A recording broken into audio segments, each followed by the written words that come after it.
Donc maintenant, on voit aussi qu'il y a une foi pour le monde, il y a une foi pour l'existence.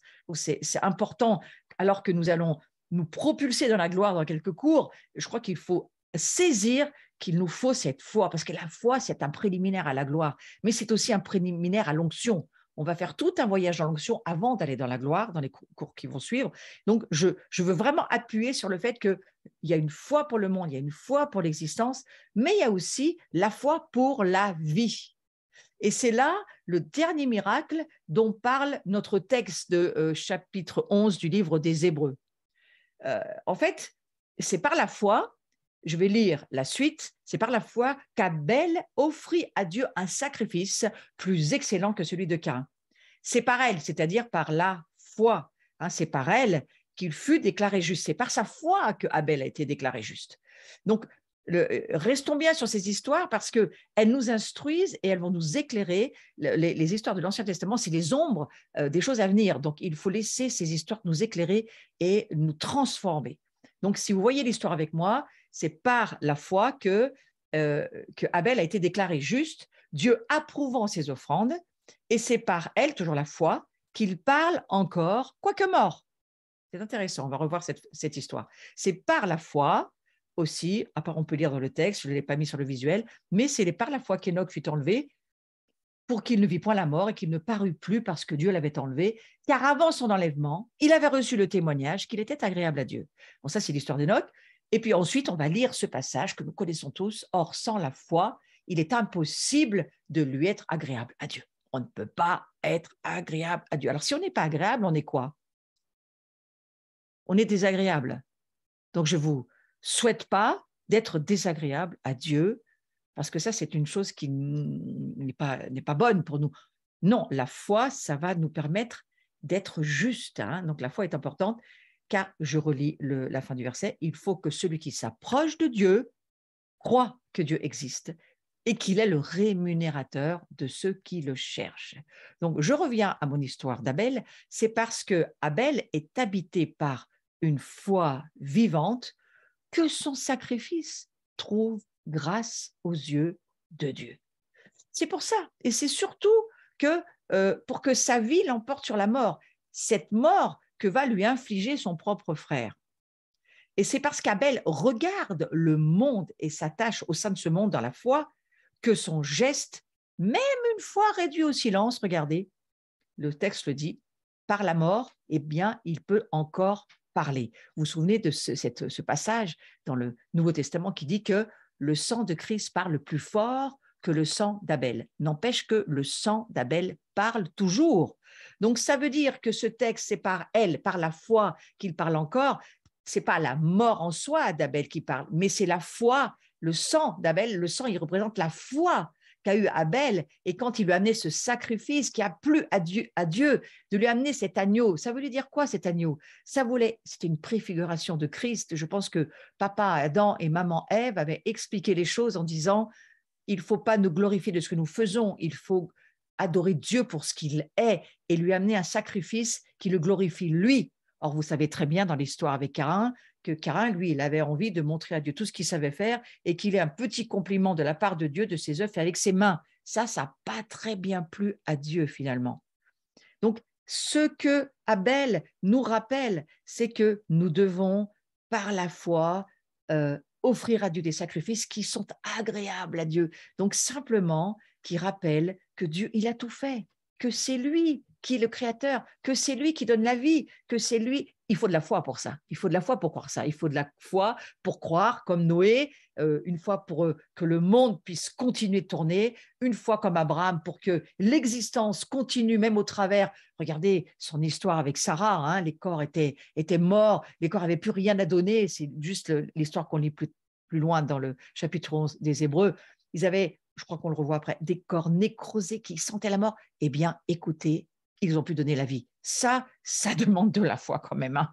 Et puis, ce sang d'Abel, cette foi d'Abel qui veut dire à son Dieu, c'est toi, au travers de cet agneau que je t'offre, c'est toi que je glorifie. Rien à voir avec le travail de mes mains.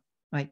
Donc, je crois que cette foi de ces pères de la foi, ces géants de la foi, il faut que cela nous serve d'instruction et que cela nous inspire. Et en méditant sur leurs histoires, sur ce qu'ils ont pu vivre, traverser, que nous aussi, ça nous donne le courage de faire la même chose. Donc, nous devons mourir. Un jour, c'est clair que tout va s'arrêter et nous aurons, à moins que Jésus revienne avant, mais ça, c'est pas du tout sûr, nous aurons définitivement fini de sentir, de rire, de penser, de nous émouvoir, de nous aimer, tout le côté d'essence ne sera plus là. Tout cela, c'est voué à disparaître avec nous et on n'y peut absolument rien. Nous pouvons bien évidemment nous révolter contre ça. Hein. On peut dire, oh, mais non, franchement, si c'est que ça, alors moi, je trouve ça vaut pas le coup de vivre. Attention, on pourrait choisir, hein, c'est le fait de choisir notre façon de penser, de voir les choses, parce que la foi, c'est un choix de voir. Comment nous choisissons de voir? Alors, on peut se révolter contre cet état de fait, ou bien encore faire comme s'il n'en était rien en nous, réfugiant dans ce que Pascal appelait le divertissement. Hein. Mais quoi que nous fassions, quelle que soit la solution que nous déciderons d'apporter au problème de la mort, on n'y échappera pas. Alors, on peut choisir d'accepter cette parcelle de vie que nous sommes.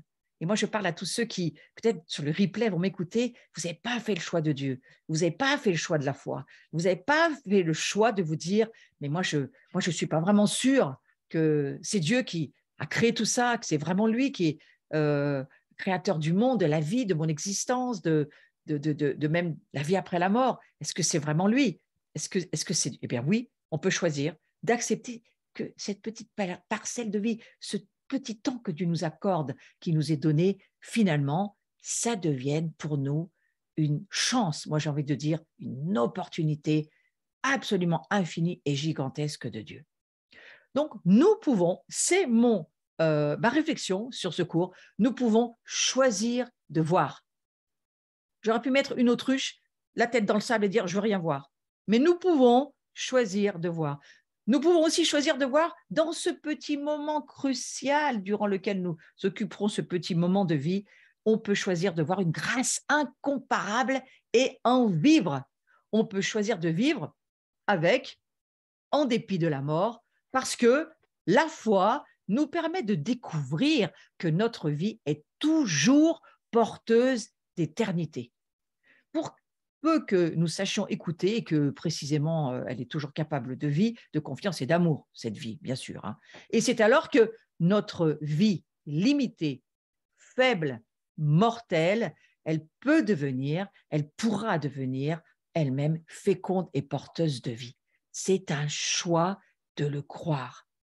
Et je vous appelle ce soir, à vous qui me voyez en direct, mais peut-être ceux qui me regarderaient aussi en replay, faites ce choix de croire. Demandez les yeux de la foi. Demandez les yeux pour pouvoir découvrir que votre vie est porteuse d'éternité. Votre vie, comme Noé, comme Abraham, comme Abel, est porteuse d'une énergie qui vient de Dieu et que du mortel que nous sommes, nous passons, lorsque nous donnons notre vie à Jésus, lorsque nous devenons une nouvelle créature, nous sommes porteurs, nous devenons porteurs d'éternité. Et alors, c'est extraordinaire de se dire que par la foi, nous passons du monde limité au monde illimité. Nous passons du monde mortel au monde immortel. Nous passons de ce qui est limité dans le temps à ce qui est illimité dans le temps. C'est extraordinaire d'y penser. La foi nous propulse dans l'éternité. La foi, elle nous propulse dans le monde invisible. Elle nous permet de voir que les réalités qui sont dans l'invisible deviennent à ce moment-là visibles. Et lorsque, par la foi, nous entendons Dieu nous dire que quelqu'un est guéri ou que quelqu'un peut être libéré ou que quelque chose peut se passer, que Dieu peut faire, et que nous amenons ce que nous entendons dans l'invisible, dans le visible, nous manifestons la gloire de Dieu. Donc, vous voyez, la foi, c'est le bras de Dieu et il faut le comprendre. Il faut que nous comprenions, comme nous l'avons lu, je veux reprendre ce verset que je vous ai lu au tout début, de chapitre 11 de Hébreux au verset 3, c'est par la foi que nous comprenons. Nous reconnaissons, nous voyons, nous devenons des voyants par la foi. C'est magnifique de méditer à cela et de se dire, Dieu fait de nous par la nouvelle nature qu'il échange à la croix, il fait de nous des voyants dans l'éternité. Et nous pouvons amener si Dieu nous le demande, lorsque Dieu nous le révèle dans sa parole, à partir du moment où Dieu nous le révèle, nous pouvons amener la révélation de l'invisible au visible et manifester le royaume de Dieu. On va aller un petit peu plus loin parce que je trouvais que c'est très intéressant. On pousse un peu sur le sujet de la foi de transmettre. Intéressant de lire cela parce que moi, en méditant sur ce chapitre 11 d'Hébreux, je me suis dit, mais waouh, il ne faut pas passer trop vite sur le sujet de la foi. C'est par la foi que Sarah elle-même, malgré son âge avancé, fut rendue capable d'avoir une postérité parce qu'elle crut à la fidélité de celui qui avait fait la promesse.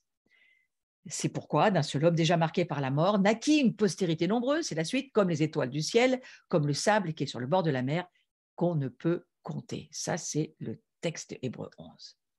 Donc, vous voyez que dans la foi, Abraham et Sarah n'engendrent pas un seul descendant, mais ils se trouvent, au fond, à l'origine d'une multitude innombrable. C'est ce que nous dit le texte, parce on parle d'une postérité, et on sait très bien ce que Dieu a dit à Abraham, si on connaît un peu les textes, que regarde Abraham les étoiles, c'est pour ça que j'ai mis le texte des étoiles à Abraham tout à l'heure, regarde toutes ces étoiles, ça va être toute la postérité qui va passer par toi. Waouh, ça c'est absolument sidérant quand même. Ouais. Alors, le texte de l'épître ici aussi, il doit être lu avec précision. Sarah et Abraham ne sont pas seulement décrits comme des personnes très âgées, mais comme des êtres marqués par la mort. Nénéchroménoi en grec. Ça veut dire littéralement des organismes nécrosés. J'ai trouvé ça, on dit ils étaient très vieux, mais ils étaient plus que très vieux. Ils étaient déjà attaqués par, on va dire, la corruption de la chair qui amène la mort, la nécrose. Or, dans la foi, ces organismes nécrosés, ces corps qui étaient déjà morts, ils sont des parties d'eux-mêmes la stérilité, qui ne pouvaient plus produire la vie, eh bien, ils sont appelés à devenir porteurs de vie pour une multitude. Pensez à ça.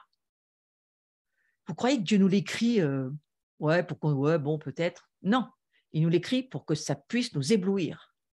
Dieu nous l'écrit pour qu'on médite, qu'on réfléchisse, qu'on projette nos pensées, qu'on cherche à se dire, si un jour Dieu nous demande de croire à quelque chose de ce genre, on doit se souvenir de Sarah et d'Abraham, ils ont été choisis pour être les transmetteurs de la bénédiction à toutes les familles des nations, et sachez que leur corps était, leurs êtres, pour donner naissance et donner vie au fils de la promesse, Isaac, sachez que leur corps était déjà marqué par la mort. Donc, mes amis, notre vie, elle est limitée dans le temps, nous sommes mortels, tout le monde le sait, mais nous pouvons choisir d'habiter ce petit morceau de vie et voir en autrui une chance de rencontre, de profondeur et finalement regarder dans ce qui se passe d'éternité. Donc, nous pouvons choisir de croire à la fidélité aux promesses de Dieu et nous pouvons choisir d'être des porteurs de vie pour une multitude exactement comme Abraham et Sarah l'ont vécu. C'est-à-dire, je prie ce soir qu'il y ait un niveau de foi qui monte au milieu de nous pour tous ceux qui êtes branchés ce soir, mais ceux qui êtes aussi, qui seraient dans le replay, qui allaient me revoir, quel que soit le moment où vous allez me revoir. La parole de Dieu, elle est éternelle et elle n'a pas ni passé ni présent, elle est éternelle. Donc, que vous puissiez entendre que votre vie, bien que limitée, bien que mortelle, peut être le transmetteur d'éternité. Lorsque nous amenons une personne à Jésus, que nous lui expliquons qu'elle doit, c'est bien si elle peut le faire, peut croire que Dieu est le Père de toute l'humanité, le Créateur du ciel et de la terre, mais qu'il est aussi le Créateur, notre Père qui est aux cieux, c'est lui qui nous a créés et qu'il a amené son Fils Jésus-Christ pour que nous puissions aujourd'hui croire dans ce Fils qui est venu, qui a vécu, qui est remonté dans le ciel, qui a envoyé le Saint-Esprit, mais il est mort et ressuscité pour nos péchés, pour nous permettre d'entrer dans une vie éternelle. Donc, si nos corps, seuls nos corps aujourd'hui, sont limités par le temps et l'espace, mais notre esprit et notre âme sont en train, notre esprit c'est déjà fait, notre âme est en train de vivre ce chemin pour rejoindre l'Esprit Saint qui est en nous et pour se réaligner et être totalement sauvés. C'est ce que nous vivons. Nous sommes des saints qui péchons de moins en moins et l'Écriture nous dit que nous sommes déjà des porteurs d'éternité et que nous pouvons y en ait beaucoup d'autres. Donc, je prie que c'est ce que vous puissiez être et que votre vie soit une transmission d'éternité pour ceux qui sont autour de vous. Et je prie qu'il y ait des noms sur vos listes de prières ou vos je ne sais pas, vos iPhones, vos tablettes, vos iPads, peu importe, vos cahiers, hein, et que les noms de ceux qui attendent pour rencontrer Jésus, eh bien, vous puissiez être la courroie de transmission. Hein, parce que là, vous permettez à des personnes d'entrer dans l'éternité. Waouh, ça c'est... Mais on ne peut pas être plus heureux quand on fait ça que ça. Donc, parce que j'ai entendu cette parole m'annonçant que ma vie est profondeur et éternité, et parce que j'ai confiance en la fidélité de celui qui fait la promesse, comme me dit l'Épître aux Hébreux, je peux alors me faire porteur de vie auprès des autres et devenir à mon tour annonciateur de bonnes nouvelles, la bonne nouvelle du salut, la bonne nouvelle aussi pour la vie éternelle, pas seulement pour moi, mais pour les autres. Pour que je puisse y emmener les autres, il faut que j'ai la foi de croire que pour moi, je marche déjà dans mon éternité. J'ai compris il y a plusieurs années qu'au moment où j'ai donné ma vie à Jésus, je suis rentrée dans l'éternité. Mon esprit ne mourra plus jamais.